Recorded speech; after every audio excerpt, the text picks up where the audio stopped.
One other announcement. El 26 de diciembre de 1982, integrantes de las Fuerzas Aéreas, mis colegas John Burroughs y Jim Penniston, que habían sido enviados para investigar un estrella de un avión, encontraron una nave desconocida que había aterrizado en un claro. Uno se acercó lo suficiente para ver símbolos y tocar la nave. La nave se ascendió y después se aceleró y se alejó rápidamente. Un análisis mostró quemaduras en los árboles y también niveles de radiación que eran más altas que lo normal, y la comisión va a recibir información y los detalles de la evaluación del personal de defensa. Sí se detectó en radar 2 noches después, llegó de nuevo la nave y disparó haces de luz a la base y otra vez las haces a un área sensible de la base militar. Estos eventos ocurrieron antes de llegar yo al Ministerio de Defensa. Me los mencionaron durante mis años trabajando en el proyecto en 1991-94 y recibí solicitudes de información de los parlamentarios, los medios y el público en el Reino Unido. Para poder responder mejor a estas preguntas, leí todos los informes y documentos y lancé una revisión retrospectiva del incidente. Esto sería una revisión de un caso frío. Y también me reuní con la mayoría de los testigos al incidente. Investigaciones hechas por el Reino Unido no llegaron a ninguna conclusión. Desconozco los resultados de las investigaciones de Estados Unidos porque muestran que algunas pruebas fueron retiradas por el gobierno de Estados Unidos sin informar al gobierno británico, con unos archivos que justo después del incidente el general Gabriel visitó estas dos bases, Bentwater y Woodbridge, recibió una sesión de información y se llevó unos objetos a su sede en Ramstein, Alemania. En aquel entonces él fue el comandante en jefe de las Fuerzas Aéreas de Estados Unidos en Europa. Este documento de las Fuerzas Aéreas deja muy poca duda de que el gobierno de Gran Bretaña no estaba contento con esto, porque no estaban informados en su momento y no habían recibido información sobre las conclusiones llegadas de las fuerzas de Estados Unidos después de la visita del general Gabriel. Mi revisión mostró que el retiro de estos objetos llevó a confusión y de competencia entre las autoridades británicas y de Estados Unidos, y la falta de intercambio de información socavaron la investigación original, y la investigación por parte de Estados Unidos fue una contradicción directa de la posición pública de Estados Unidos de los ovnis, de que no es de interés para el gobierno y que no se realizaron investigaciones después de concluir el programa Libro Azul en 1969. Esto colocó a los oficiales de las Fuerzas Aéreas en una posición difícil, y las autoridades de Estados Unidos querían dejar en manos de los británicos estas investigaciones, y para el Reino Unido viceversa. La confusión sobre lo acontecido en aquel entonces es exacerbado por el hecho de que muchos de los archivos que cubren el tiempo de este incidente han sido destruidos sin una autorización indicada. Sé que esta acción ha generado teorías de conspiración. Desconozco si fue un intento deliberado de ocultar información. Algunos correos del Ministerio de Defensa expresan su regocijo por la pérdida de estos archivos. Creo que esto fue motivado por el alivio de no tener que responder a solicitudes de información. Admitido por el Ministerio de Defensa, no había una explicación definitiva y el caso sigue sin explicarse. Sin embargo, cuando se les exigía una explicación, el Ministerio de Defensa decía que no tenía ningún significado de defensa, y esto es algo que dice el Ministerio de Defensa con cada avistamiento, explicado o no explicado. De esta manera pueden justificar la no toma de acción. Y en conclusión, la evaluación por Lord Hill Norton, un ex almirante de 5 estrellas, ex jefe del Estado Mayor y de la Comisión Militar de la OTAN, comentando sobre esta posición del Ministerio de Defensa, dijo que mi postura expresada públicamente y en privado es que solo existen 2 posibilidades: o una intrusión a nuestro espacio aéreo, un aterrizaje por una nave no identificada, o que el comandante de una base nuclear de fuerzas aéreas en Inglaterra o estaban mintiendo o alucinando. Es difícil no estar de acuerdo con esta evaluación. Y también quería compartir una invitación personal. Si hay testigos militares o gubernamentales que quieran declarar el jueves o el viernes, pues Steve les entrevista antes de que les entreviste la comisión, pero con esto, señora Presidente, le damos la palabra. Va a ser un honor para mí administrar el juramento una vez que estemos todos listos.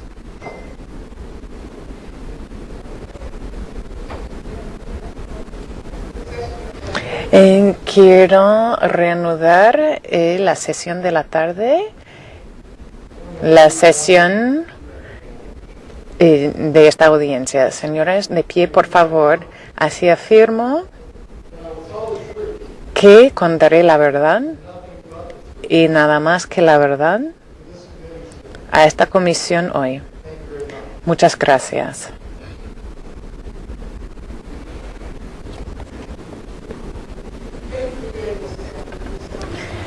Gracias por estar aquí. Promete ser una sesión muy ilustrante. Vamos a empezar con el capitán Roberts. Antes, ¿puedo pedir 2 minutos del tiempo de la comisión antes? Bueno, entonces retiro mis palabras. Vamos a escuchar algo de nuestro coordinador, nuestro patrocinador, el genio detrás de esta audiencia. Le reconozco. Bueno, está muy bien. Quise destacar algo muy sencillo. De las 30 horas de audiencia esta semana, esta es, y esto no es para quitar de las demás sesiones, estas 3 horas son las más importantes.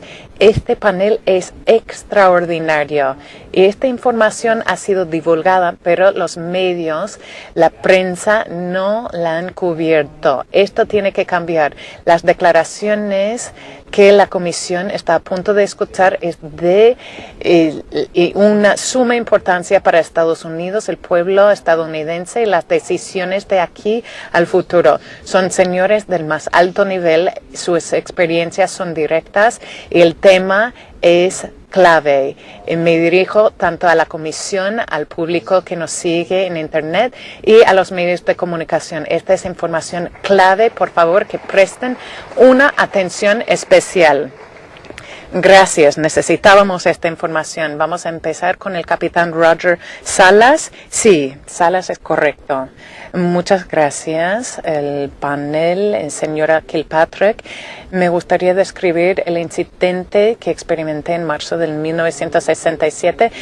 Fui teniente primero en la base de Fuerzas Aéreas Malcolm y yo fui un oficial para el misil balístico Intercontinental 1 y yo fui el comandante adjunto de ese equipo como parte de un equipo de 2. Mi comandante fue el teniente Frederick Mywall, que ahora muerto. Voy a repasar brevemente unos croquis que muestran el centro de control de lanzamiento. Esto se lo vamos a mostrar un poco más tarde. Estábamos de turno dentro del centro de control Oscar Launch, una cápsula de hormigón a unos 60 pies bajo la tierra. Teníamos control operacional sobre 10 misiles Minuteman. Cada uno opera de forma independiente, cada uno con sus sistemas primarios y secundarios. Es importante destacar que el mando y control para dichos misiles estaba ubicado dentro de la cápsula. No había forma de accionar los sistemas de misiles desde fuera de la cápsula. El 24 de marzo de 1967, mi comandante estaba en un receso. Recibí la primera de 2 llamadas de un controlador principal FSC. La primera llamada para informar sobre objetos luminosos sobrevolando las instalaciones. Informaron que estaban volando a unas velocidades muy rápidas, haciendo maniobras que no podían hacer otras aeronaves. Querían informarme sobre eso. No presté mucha atención a esta primera llamada. Y básicamente les colgué el teléfono. Unos minutos después me llamaron otra vez en una situación muy agitada de que había un objeto en forma de obús con un luminoso de 40 pies de diámetro y con una luz roja, y me lo describió diciendo que fue imposible distinguir una parte estructural, pero fue un objeto pulsante, luminoso, con una luz roja. Tenía a sus hombres allí con sus armas listas y quería una orden de mi parte. Yo le dije algo así como, pues, que nada entre dentro del perímetro. Por supuesto, nuestro trabajo principal fue asegurar los misiles nucleares. Inmediatamente después informé a mi comandante sobre el incidente y a medida de hacerlo, los misiles empezaron a apagarse. Perdimos el estatus de alerta en cada uno mientras el objeto sobrevolaba.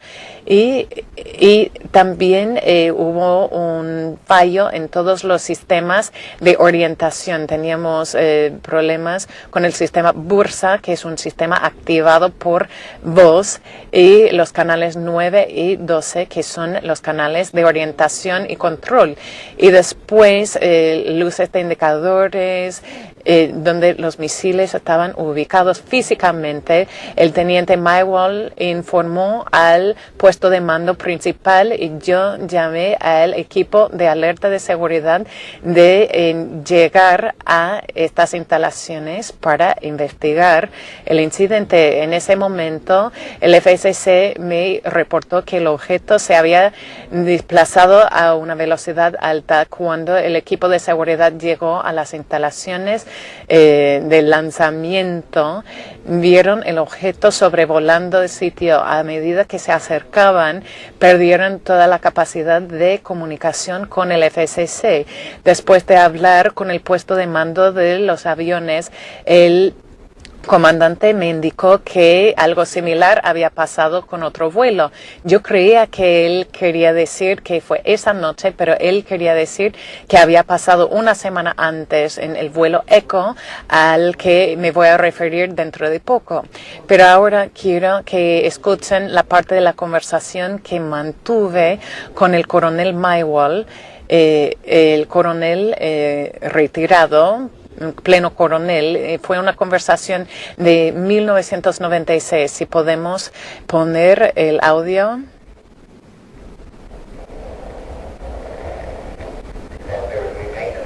Porque estaban haciendo mantenimiento sobre los misiles guiadas. Hubo seguridad y mantenimiento En 2 de los 10 sitios, cuando el primero se apagó, hablé con la seguridad y hablaba de un ovni sobrevolando. Y enviamos equipos de ataque a las 2 instalaciones.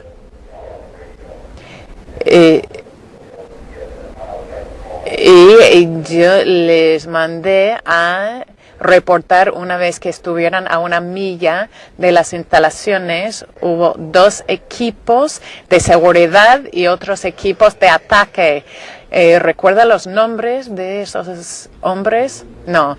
Bueno, hubo un poco de confusión. Esto fue el coronel Walter Figo, quien fue el comandante adjunto en el vuelo ECHO. Pero quiero el audio de Mywall. Hubo informes sobre avistamientos de ovnis. Recuerdo que había guardias que habían ido, se habían desplazado a las instalaciones y volvieron aterrorizados. Quiere decir nuestras guardias. No lo sabía.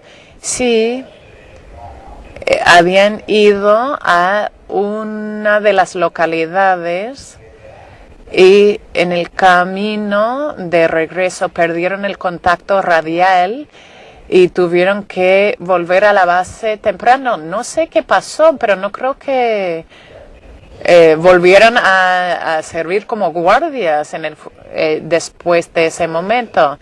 Estaban aterrorizados. Y ellos le informaron, bueno, al superior del comandante del sitio. Muy bien, es muy interesante. Después de que llegara otro equipo, yo llegué a la base. En unas pocas frases, si nos podría contar lo que acabamos de escuchar. Sí, es un poco confuso, lo sé. La primera conversación habló el coronel Walter Figo, ahora jubilado, que sepa yo, todavía sigue con vida. Me autorizar, usó ese audio. Es una grabación de una conversación telefónica que yo tuve con él en el 86. Y él describió el hecho de que en 2 de las instalaciones de lanzamiento tenía equipos de mantenimiento y de seguridad. Y cuando perdió control del primer misil, informaron que había ovnis volando por encima. Cuando perdieron control de sus misiles. Y él perdió control de todos sus misiles. Y eso fue el 16 de marzo en el 67. No, los misiles no se lanzaron. Solamente informaron que los objetos estaban suspendidos arriba y en este momento empezaban a perder control, fueron desactivados los misiles. Y la segunda grabación fue del coronel Mywall hablando sobre el hecho de que tuvimos violaciones de seguridad debido a las luces que vimos y tuvimos que mandar guardias a los sitios de lanzamientos y allí informaron también de haber visto ovni. Tengo más grabaciones donde el coronel Mywall puede verificar todas mis declaraciones sobre lo que sucedió. Así que él sí apoyó la divulgación de esa información hasta que se murió el año pasado. Después de que viniera otro equipo y volvemos a la base, nosotros comparecimos ante la oficina del comandante donde tuvimos que firmar acuerdos de la no divulgación sobre este incidente. Yo sí firmé este acuerdo de la no divulgación. Y nos ordenaron no hablar con nadie sobre este tema. Era un incidente ultra secreto y en ningún momento perdimos electricidad durante el incidente. Quiero hacer hincapié en eso. Siempre tuvimos electricidad. La información delicada o de ultra secreta no la perdimos en ningún momento. No hubo interferencia electromagnética. Se pudo aislar esta actividad sobre el equipaje que protegía el sistema de dirección de los misiles. Les quiero hablar un poco sobre la historia de esta base. Creo que ustedes tienen documentos que les he proporcionado que indican este incidente del vuelo ECHO. Muy brevemente voy a leer esto. En la opinión del equipo, estas señales externamente generadas causó la desactivación de estos misiles. La posibilidad de esto es muy remota, dado que todos los 10 acopladores tendrían que fallar en un plazo de 10 segundos. Esta declaración confirma que las señales fueron mandadas a cada misil de manera separada para poder desactivarlos. Según mi conocimiento del sistema operativo, ni yo ni el equipo investigador pudo encontrar el método por el que estas señales fueron mandadas para desactivar los misiles de la misma manera. Es decir, que cada misil falló por la misma razón, debido a este sistema de dirección. El señor Robert Kosicki fue el gerente del equipo de Boeing para la desactivación del vuelo ECHO. Como respuesta a nuestra solicitud, ha dicho que este tipo de eventos es casi imposible una vez que esté activado el sistema. El equipo se reunió conmigo para informar sobre sus hallazgos y el informe final no iba a incluir nada significativo para explicar lo que pasó en el vuelo ECHO. Un segundo, capitán. Aquí, trabajando con mi asistente aquí, sí vamos a permitir que cada uno de ustedes hable durante 10 minutos. Me acaba de indicar que se le había acabado el tiempo. Sí, ha hablado todos los 10 minutos. Ya que no le habíamos avisado de eso anteriormente, le voy a brindar 3 minutos más. Voy a pasar por eso rápidamente. Después de reunirme y escuchar los hallazgos del señor Kosicki, recibió información de su jefe que no se debía informar sobre eso porque era un evento OVNI, incluso cuando Boeing fue el contratista principal, no se entregó el informe a la petición de las fuerzas aéreas. Sin embargo, sí, ellos mismos realizaron una investigación donde identificaron esta razón por el fallo. Según mi opinión, no tuvimos la capacidad técnica para producir una máquina, ni en ese entonces ni ahora, para desactivar estos misiles. Es más, los objetos no identificados enseñaban características que todavía no existen ni hoy día. Es decir, que yo he llegado a la conclusión de que estos eran objetos extraterrestres. Y esto, el 17 de diciembre de 1969, la investigación acerca del fenómeno OVNI se terminó. La base o el fundamento para eso, y ustedes tienen la postura de las fuerzas aéreas sobre los OVNI, y yo les he facilitado esa copia. El fundamento para terminar este programa era la evaluación de un informe preparado por la Universidad de Colorado intitulado Estudios Científicos sobre los OVNI. En 1966, las fuerzas aéreas otorgó una concesión a la Universidad de Colorado para estudiar este fenómeno, esta investigación liderada por el señor Edward Conant. De hecho, nunca tuvo la intención de hacer un estudio científico porque no se había presentado ninguna información científica para evaluarla. Se ha recibido testimonios de varios militares, sin embargo, no había informes clasificados incluidos en este estudio. Ni siquiera sabían de la existencia de estos archivos hasta la finalización del estudio mismo, y tengo evidencia de eso. En cuanto al vuelo ECHO del 66, hubo un intento deliberado para ocultar esa información del Dr. Roy Craig, quien fue el investigador principal de esta información. Él fue informado después de un contratista que trabajaba en estos sistemas de que el fallo se debía a los OVNI.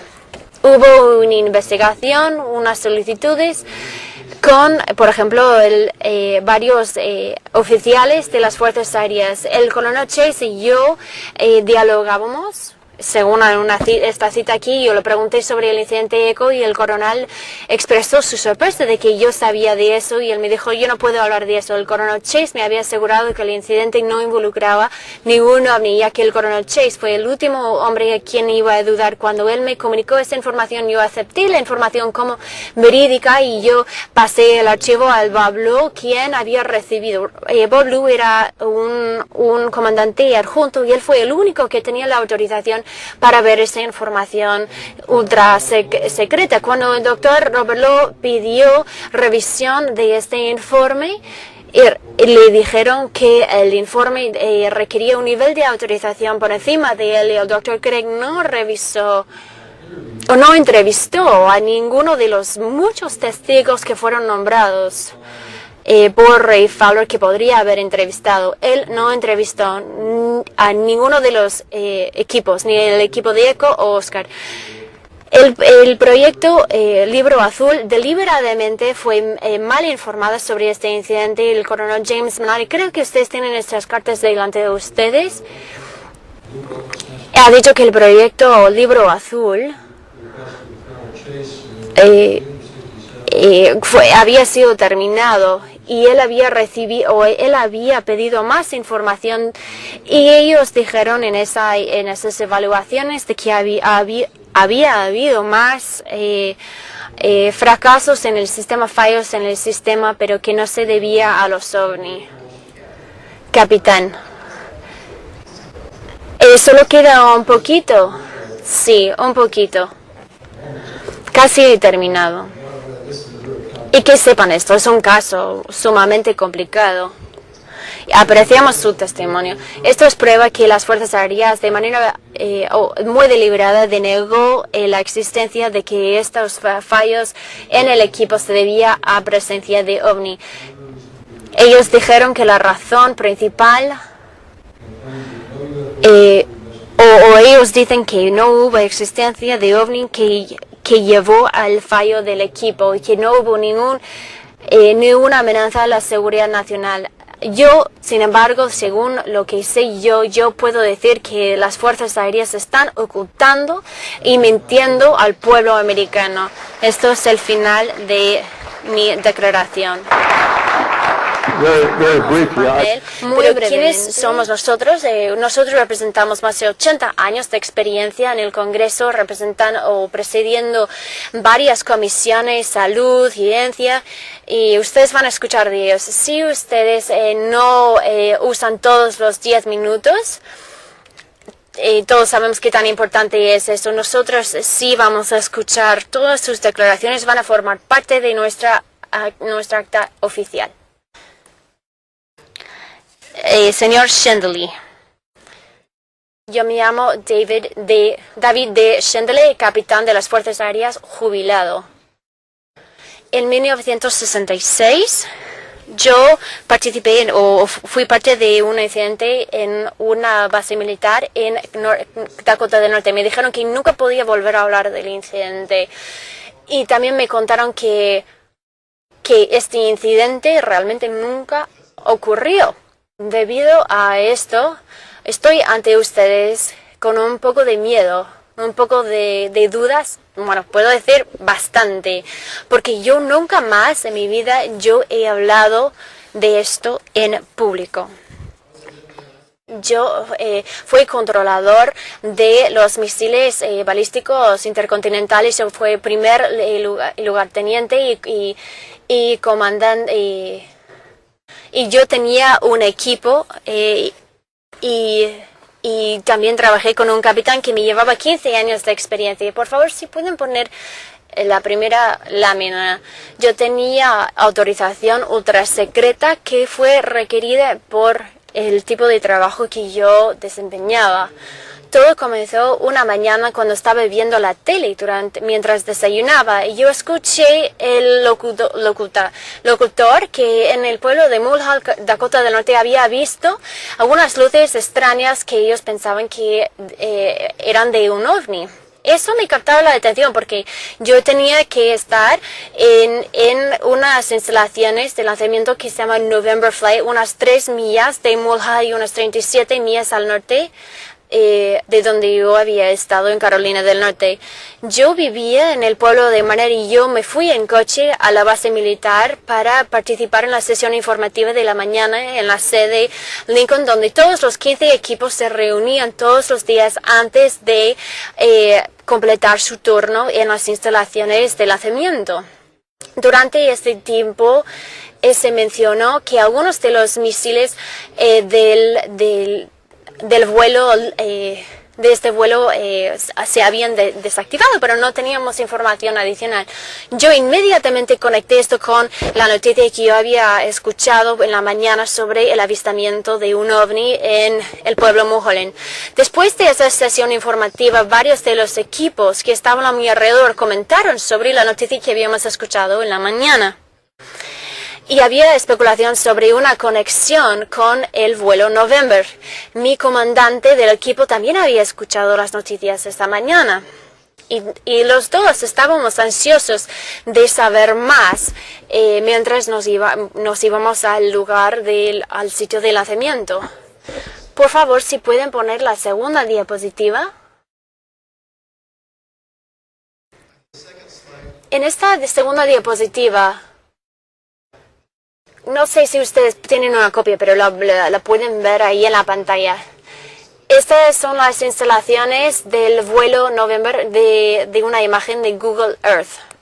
Si por favor pueden subir esa imagen. Hay un camino de acceso que viene desde el norte, llegando a las instalaciones donde hay una puerta principal donde tenemos que pasar por una cerca que rodea la periferia para poder llegar al sitio de lanzamiento. Hay un garaje al lado de la puerta principal.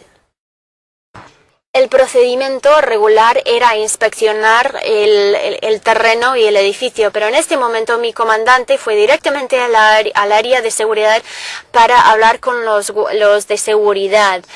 Este centro de seguridad fue en la parte más al norte del edificio, cerca de la puerta. Yo entré a las instalaciones por la puerta trasera al final de las instalaciones y me encontré con el gerente del sitio, un sargento, un objeto muy grande con luces muy brillantes que había revoloteado justo encima, y él puso sus brazos. Extendió sus brazos para indicar el tamaño del objeto. Según su descripción, yo le pregunté o me indicó que probablemente medía entre 80 y 100 pies y estaba suspendido a una distancia muy corta del edificio. Yo le pregunté si podría haber sido un helicóptero y me dijo que solamente estaba ahí suspendido sin ningún ruido, no como los helicópteros normales.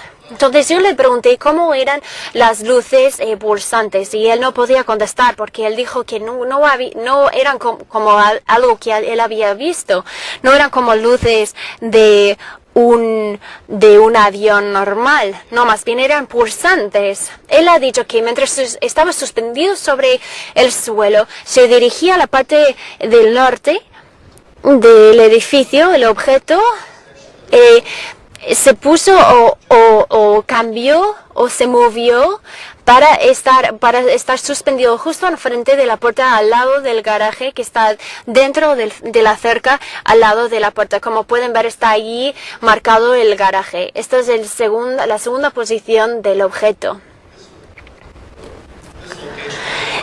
Esta ubicación es directamente por encima de la cápsula que estaba 60 pies por debajo del suelo, de la superficie, y todos los misiles se ubicaban a 14 millas de esta cápsula. La cápsula estaba por debajo del garaje. Este es el centro de lanzamiento para todos los misiles todos los misiles nucleares. El personal de seguridad confirmó toda la información que el gerente de la instalación me indicó. Mi comandante y yo tomamos el ascensor al centro de comando para que los otros oficiales se pudieran ir. Después de entrar en la cápsula, nosotros quedamos atónitos viendo en la consola diciendo que todos los misiles habían sido desactivados y no se podría lanzar. Nunca habíamos visto algo parecido. El equipo que se iba nos informaron de todos los acontecimientos que habían pasado por la noche. Nos dijeron que habían fallido todos los misiles, además de la cápsula cerca de la puerta principal. Especulamos que fue un pulso EMF que había causado eso, pero no teníamos ninguna duda de que todos los misiles del vuelo November se habían sido desactivados y ya no valían. Normalmente fue muy poco usual tener un misil, ni siquiera un misil desactivado, y eso por razones de mantenimiento. Ahora tenemos el 95% de todos los misiles habían sido desactivados. La próxima mañana, después de irnos, cuando llegó el otro equipo, subimos a la superficie y yo hacía preguntas al controlador que había estado de turno cuando sucedió eso. Pero él me interrumpió y me dijo que le habían ordenado a no hablar más del tema. Eso es cuando mi comandante me dijo que él había recibido una llamada cuando yo estaba tomando un descanso por debajo de la superficie. Le habían dicho que nunca más podríamos hablar del incidente. Cuando yo pregunté de dónde había venido la orden, me dijeron de la OSI. Él había recibido una llamada de la OSI, ya que no se podía hablar más del tema ni entre él y yo o ni con cualquier otra persona. Mi comandante del equipo estábamos en un estado limbo y tuvimos en nuestra propia cabeza entender lo que había pasado, cómo íbamos a lidiar con una situación parecida en el futuro. Normalmente las fuerzas aéreas nos capacitaban cómo lidiar con estas situaciones, ya que no había seguimiento. Nosotros nos sentíamos sabíamos que nunca íbamos a poder entender eso. Como no estuvimos ahí durante este encuentro, pero sí tuvimos que lidiar con las consecuencias de esto. Yo nunca voy a olvidar las caras de los chicos que estaban, o los otros militares que habían experimentado este encuentro. Ya que los que estábamos allí en las instalaciones de lanzamiento de misiles, además de los que estábamos allí, tenía que haber muchas otras personas, incluyendo los de mantenimiento, que tuvieron que realinear los misiles, además de los que tenían que guardar las instalaciones, y no sé cuántos más que habían estado presentes esa noche. Todos habían sido silenciados. No se volvió a hablar del incidente y yo no escuché ni una palabra más de las personas que yo conocía. Yo nunca pronuncié ni una palabra más de este incidente durante casi 40 años. Mi mujer nunca lo supo. Después de muchos años de buscar por internet, con la esperanza de encontrar a alguien que podría hablar conmigo de este incidente, le voy a dar 2 minutos adicionales. Gracias. Yo encontré lo que había descrito el capitán Salas y yo sentía una alegría profunda.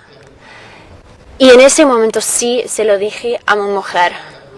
Desde entonces yo me he encontrado con varios que habían trabajado conmigo. 2 han declarado públicamente sus propias experiencias. 2 otros han hablado de sus experiencias únicas, pero ellos me han suplicado no divulgar su nombre porque ellos temen perder su pensión o la integridad personal sobre guardar un secreto o que se les ridiculicen. Yo también conozco 2 otros oficiales que fueron parte de este incidente, pero no quieren admitir que ellos saben el secreto, probablemente por las mismas razones.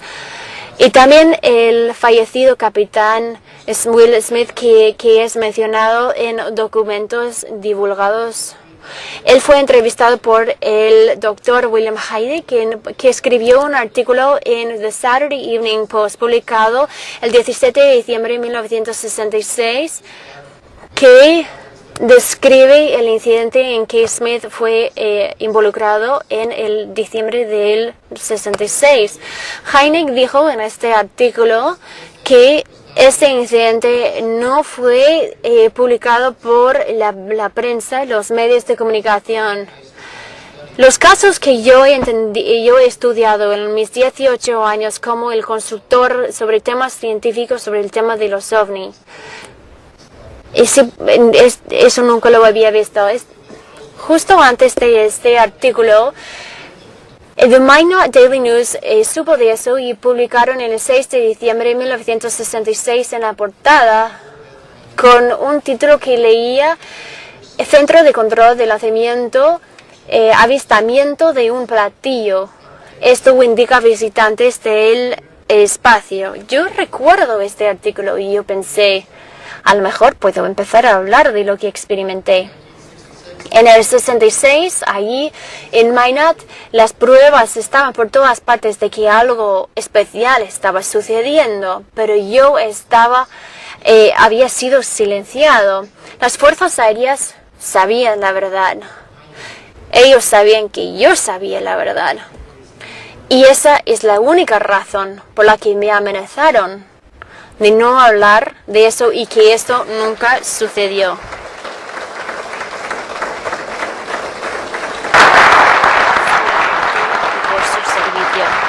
¿Sargento Scott? Yo soy Sargento David Scott de la Policía de las Fuerzas Aéreas, jubilado. Cuando tuve mi avistamiento yo fui piloto con autorización ultra secreta. Yo fui asignado al escuadrón del vuelo ECO en la base Minot en Dakota del Norte en noviembre del 74.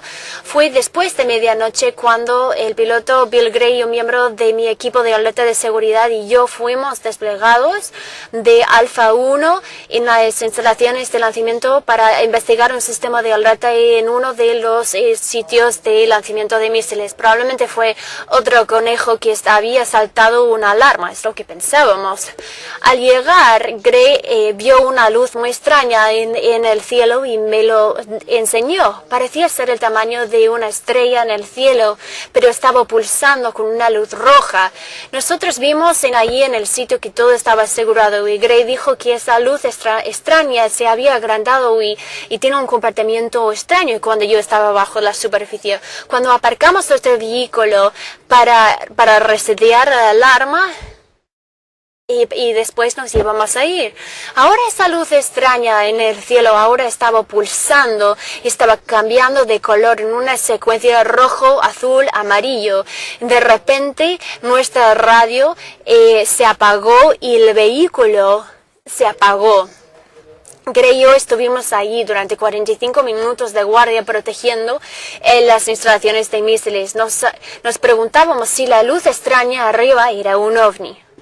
Cuando la luz cambió a blanca y pulsó 3 veces en una secuencia muy rápida, desapareció y se prendió el motor y también la radio volvió a prenderse. El sargento Hicks, el controlador de vuelos, nos llamó y nos mandó a volver porque todas las alarmas se habían reseteado allí en las instalaciones de los misiles. Llegamos de nuevo a Alpha 1 después de las 3 de la mañana. Informamos sobre lo que había sucedido, sobre las luces extrañas. Queríamos convencerles de que no nos habíamos dormido y no estábamos borrachos tampoco. Y nos dijo, yo les creo. Después el sargento Hicks nos lanzó una sorpresa. Todas las alarmas de los misiles Minuteman habían sonado a la vez, y muchos policías habían informado sobre esta misma luz extraña que nosotros habíamos visto. Ellos también perdieron la comunicación radial y los coches se habían apagado. Yo creo que fue un ovni.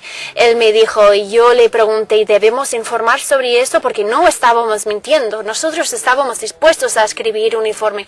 Gray también concordó. El sargento Hicks dijo, ¿por qué vamos a causar muchos problemas? Porque la postura oficial de las Fuerzas Aéreas es que los ovnis no existen.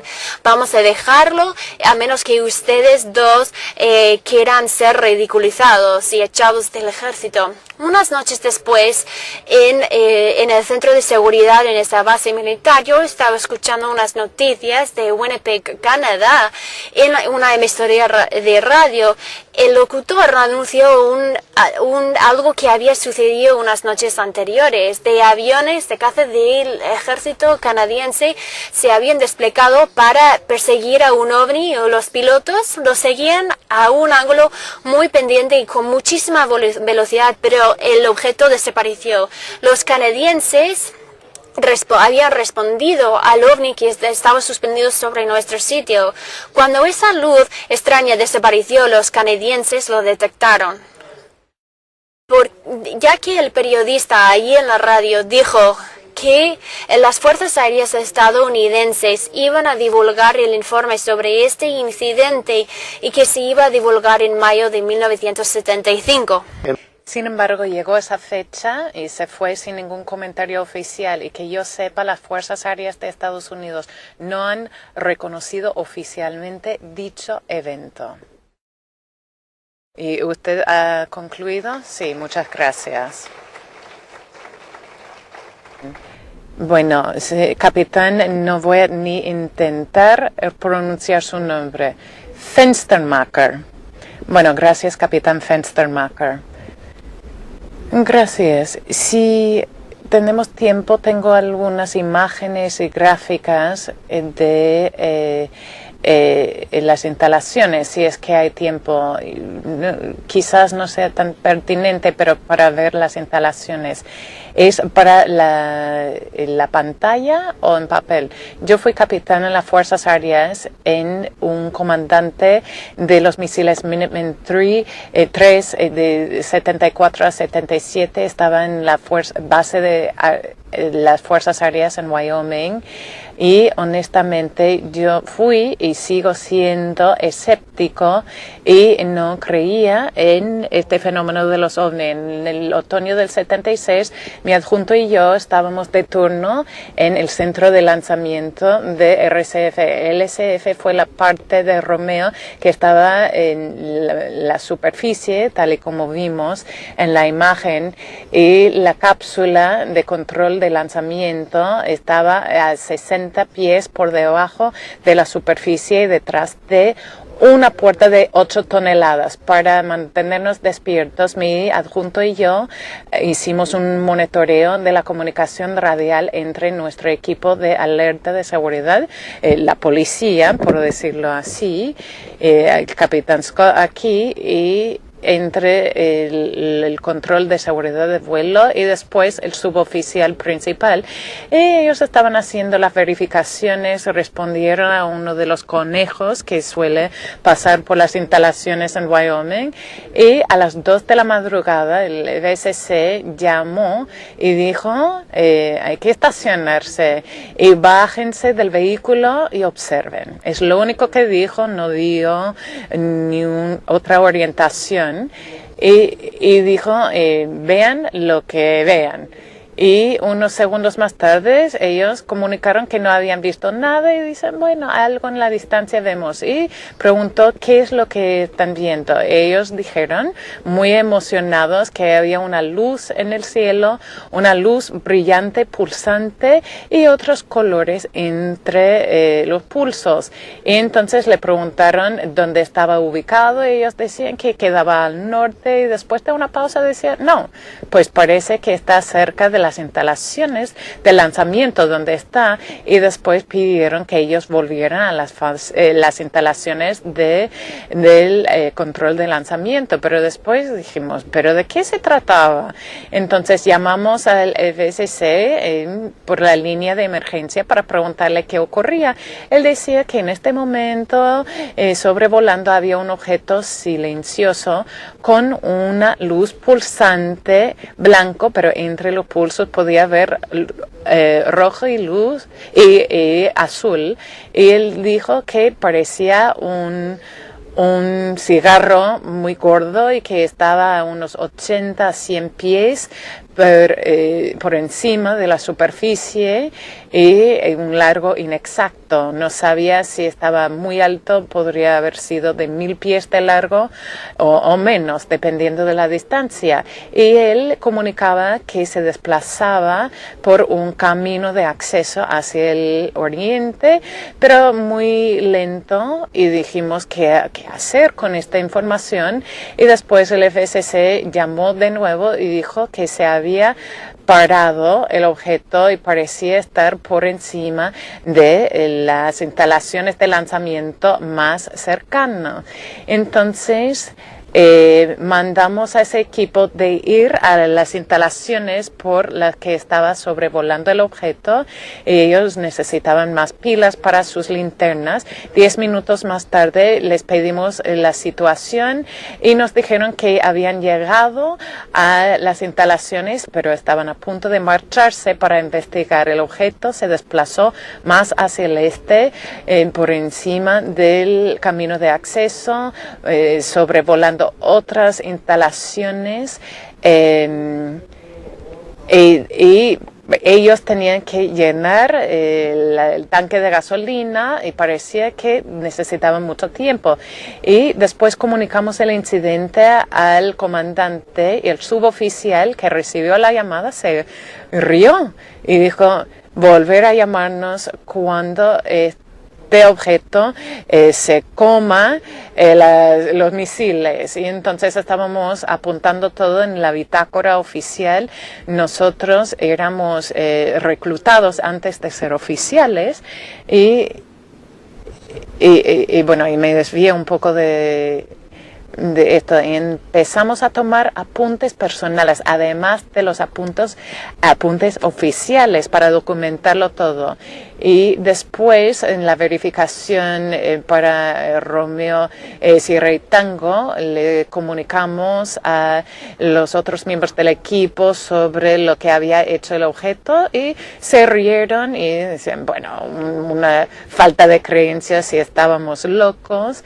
Y después recibimos una llamada, un equipo que habíamos dejado en el camino a Romeo, y ellos dijeron que esta mañana habían observado un objeto similar por encima de sus instalaciones de lanzamiento, y les pedimos la orientación y dijeron que parecía que se dirigía hacia en donde estábamos nosotros, y les preguntamos qué pasó.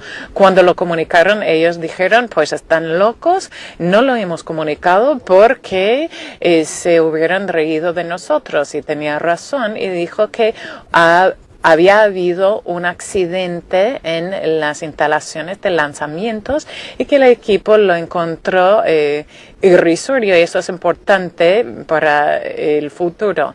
Bueno, entonces ellos preguntaron si lo habían apuntado oficialmente. Yo lo remití a un oficial, y si ellos no lo tomaran en cuenta, que yo iba a llamar al comandante de la base. Eran las 3 de la madrugada y al comandante no le iba a gustar recibir la llamada, pero lo hubiera hecho. Después recibimos otra llamada del suboficial principal, porque parecía que estaban tomando cuenta del mismo, pero en nuestro FSC nos informó sobre cada movimiento, y a las 4 de la madrugada se desplazó rápidamente a este objeto y se desvaneció. En ningún momento los misiles se desactivaron. Y ahora entiendo el porqué en base a información más reciente. Bueno, en 1976, al día siguiente, llegó otro equipo y para reemplazarnos, y nosotros encontramos al FSC en una posición fetal en su silla. Había sido sustituido, pero no pudo dormir y sentía mucho estrés. Los otros integrantes no estaban allí. Yo y mi adjunto tuvimos una sesión de información y preguntamos sobre las dificultades del equipo SAT en cuanto a desplazarse a las instalaciones. Él nos hizo prometer no comunicarlo, pero ellos nunca abandonaron las instalaciones de control de lanzamiento y dijeron que nunca iban a desplazarse a ninguna instalaciones que estuvieran sobrevolando ese objeto. Entonces hablamos de la emoción de esa madrugada. Insistían en que no iban a comunicar el incidente y que si lo hiciéramos nosotros lo iban a negar si comunicamos su involucramiento. Al volver a nuestro escuadrón, lo comunicamos a nuestro comandante de vuelo y al día siguiente el comandante de la flota nos llamó a su despacho y cuando descubrió que contábamos con apuntes personales él los rompió y dijo que no volviéramos a hablar nunca de este incidente y nos obligó a firmar documentos. No lo recuerdo bien qué decían los documentos, lo hicimos de manera muy renuente. Pero en otras reuniones un oficial desconocido nos dijo que se trataba de un incidente clasificado y oficialmente nunca había ocurrido. Y esto es una de las preguntas que se hizo, si estaba clasificado o si nunca pasó. Después de una rueda de prensa en el 2010, un ex miembro del equipo SA quería hablar conmigo. Me comuniqué con él y me contó una historia que me hizo confiar en que él estuvo presente esa misma noche. Él dijo que a medida que se acercaron a Quebec 9, vieron una luz pulsante, brillante, con un haz que se desplazaba a las instalaciones de lanzamiento y ellos tenían una lista de verificación. Él me dio la mano en el haz y esto les aterrorizó y a medida que se escapaban, se huían, sufrió unas averías el vehículo. Eso es lo que ocurrió y eso es cuando los comandantes de Quebec me dijeron que habían tenido un accidente su equipo. Entonces, cuando llegaron a TVWAR, les ridiculizaron sus compañeros, alguien les hizo un dibujo de ellos viendo un ovni, tomando alcohol y les hicieron el ridículo y yo hasta la fecha me siento muy mal por ese ridículo que sufrieron. Le pregunté si había hecho una declaración formal y él dijo que no, esto es lo último, que él nunca iba a volver a hablar de este punto. Bueno, y yo le voy a dar 2 minutos más. Bueno, entonces voy a tomar un solo minuto más. Y de hecho no ha respondido a ninguna llamada más que le he hecho, pero mantuve el silencio sobre el incidente de 1976 porque los buenos oficiales seguimos las órdenes. Vi una vez Larry King Live en julio del 2008 y hubo un segmento en el que vi un exoficial de las Fuerzas Aéreas hablando de una situación similar. Había perdido la primera parte del segmento, pero es un señor, Bob Salas, y yo creía que era parte del equipo de Quebec porque él describía mi incidente y después descubrí que el suyo había ocurrido en el 67 en la base Minot. El escéptico no creía al señor Sales y le cuestionaba su credibilidad y su honestidad. Mucho después me comuniqué con el señor Robert Hastings, otro invitado de este programa, y con el tiempo pues tardé unos 4 meses en recopilar la información, primero de manera anónima y después con mi nombre, y después dije pues lo voy a declarar abiertamente, porque yo padecía la misma trepidación que usted, que iba a pasar, si iba a desaparecer. Y aquí estoy. Y eso es lo que llevó a este momento. Hay cosas que desconocemos, pero vamos a averiguar. Señor Dolan. Gracias, señora Presidente de la Comisión. No soy ex militar, pero sí he dedicado mi vida a la investigación del tema de los OVNI y la seguridad nacional. Lo que sí sabemos a partir de las investigaciones y estudios es que desde los inicios de la edad atómica ha habido buenos informes sobre OVNIs con capacidades extraordinarias en la ubicación de las instalaciones nucleares, sino manipulándolas, pues al menos interesados en ellos. Yo tengo algún conocimiento gracias a la ley de libertad de acceso a información, pero muy poca. Voy a describir algunos de los casos. Primero quiero describir un evento que no está en un documento desclasificado, es una declaración de un testigo creíble, de un oficial de la Armada, Byron Key Warner, quien publicó un libro que se llama Living on the Edge, la experiencia de un piloto y mercenario de la CIA. Y incluye un encuentro con un ovni de otro piloto naval, un señor Roland Paul. Los dos fueron entrevistados por el encabezado de la red MUFON, que es la red civil más grande interesado en los ovnis. En julio de 1945, casi al final de la guerra en el Pacífico, en las instalaciones atómicas Hanford, en el estado de Washington, uno de los elementos principales de la nueva infraestructura nuclear de Estados Unidos se encontraba allí, pero en aquel entonces nadie esperaba la amenaza japonesa, ya que casi terminaba la guerra, pero había aviones listos para despegarse en caso de ocurrir algo.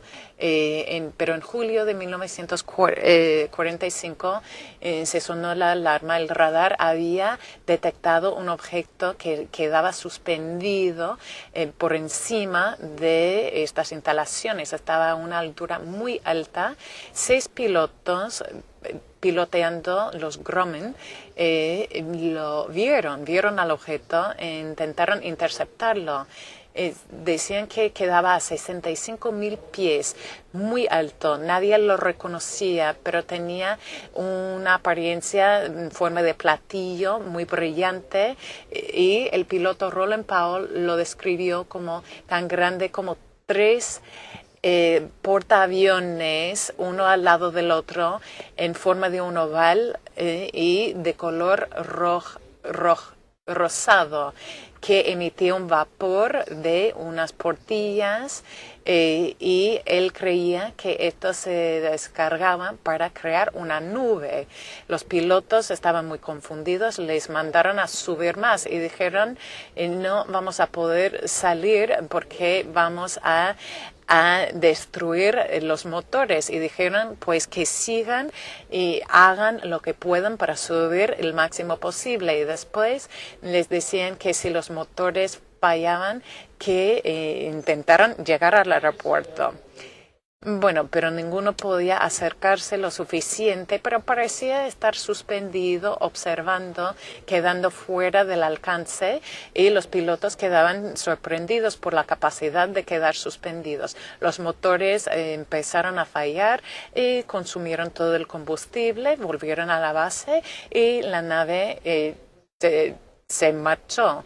Habían llegado a 42 pies, 5.000 pies por encima del máximo. No había cobertura en los medios de comunicación, como se esperaría. Uno podría decir, es una anécdota no confirmada por documentos oficiales, pero fue detalles de un piloto con mucha experiencia en la Segunda Guerra Mundial.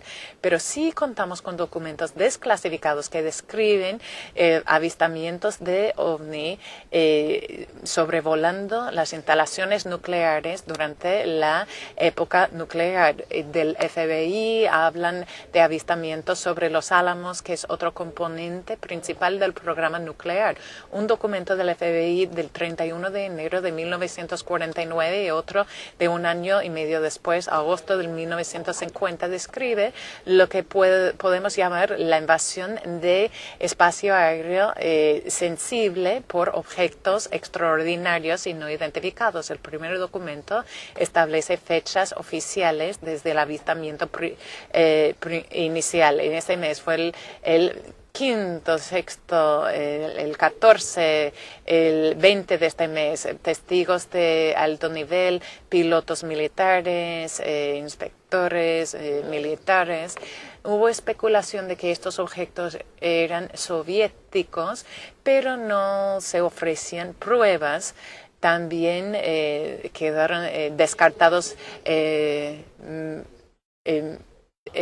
otros objetos del cielo, podrían ser antropogénicos, pero nadie conocía a ningún proyecto que pudiera haber resultado en estos objetos.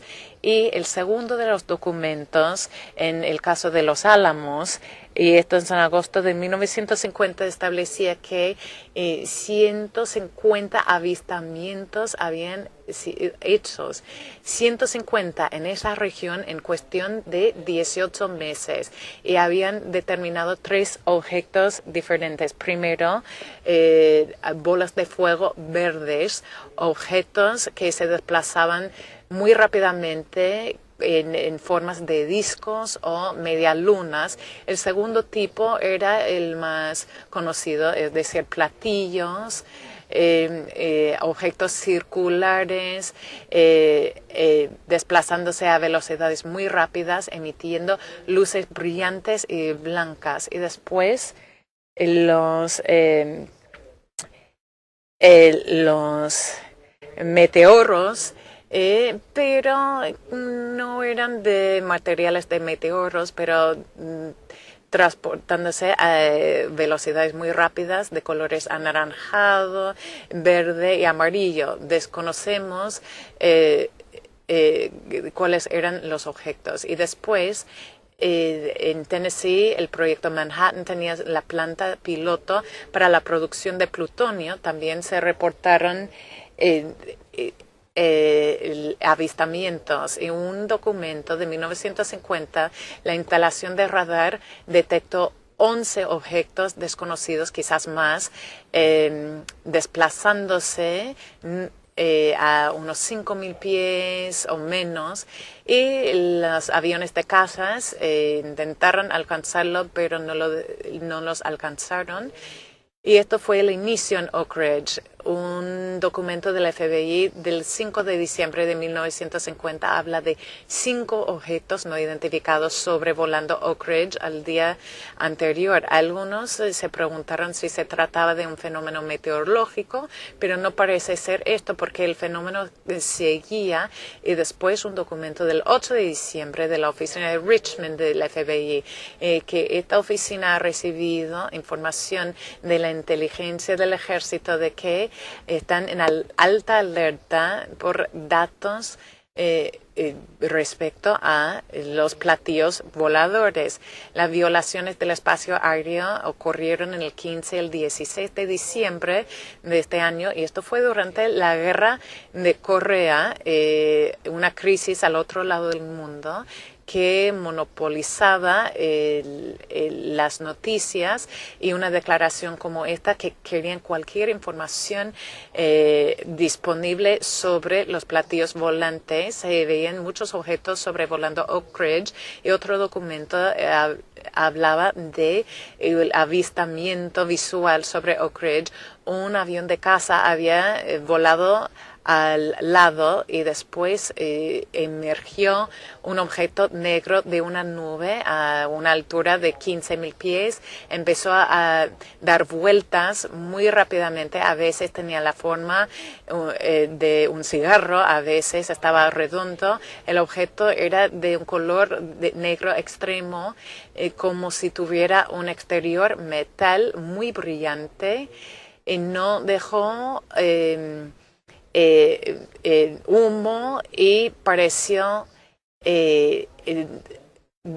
desplazarse muy rápidamente. Después se frenó. Después llegaron otros dos objetos, una formación como en forma de una V chica, y los objetos volaron hacia el este a una velocidad impresionante. Y después hay otro documento describiendo un objeto sobrevolando otras instalaciones. Y tenemos un memorándum de 1950 de las instalaciones Hanford.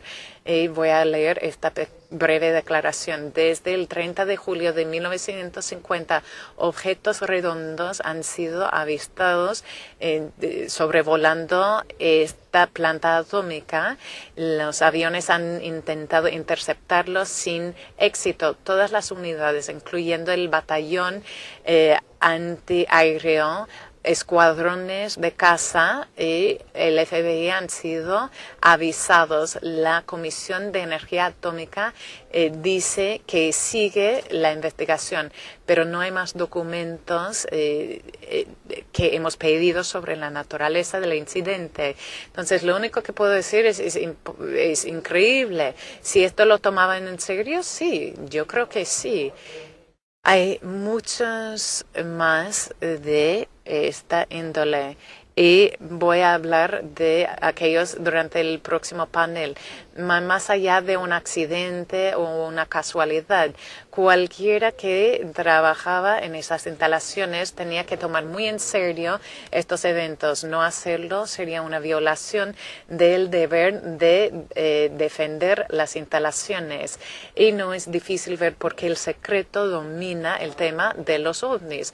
Hay muchos otros incidentes de los ovnis en las instalaciones nucleares, y esto lo voy a describir en el siguiente panel. Hasta hay pruebas de que estos eventos siguen ocurriendo. Es más difícil confirmarlos dada la falta de respuesta por las dependencias del gobierno, pero los eventos de hace mucho tiempo exigen un análisis científico y un entendimiento por lo que eran un componente clave en la implementación de un secreto tan profundo y tan serio que contribuía a la creación de un Estado dentro de un Estado sin la obligación de responder ante el pueblo. Uno podría decir que el público no tiene la necesidad de saber, pero discrepo, porque uno pensaría que los ciudadanos en una república libre sí tienen la necesidad de saber sobre los temas importantes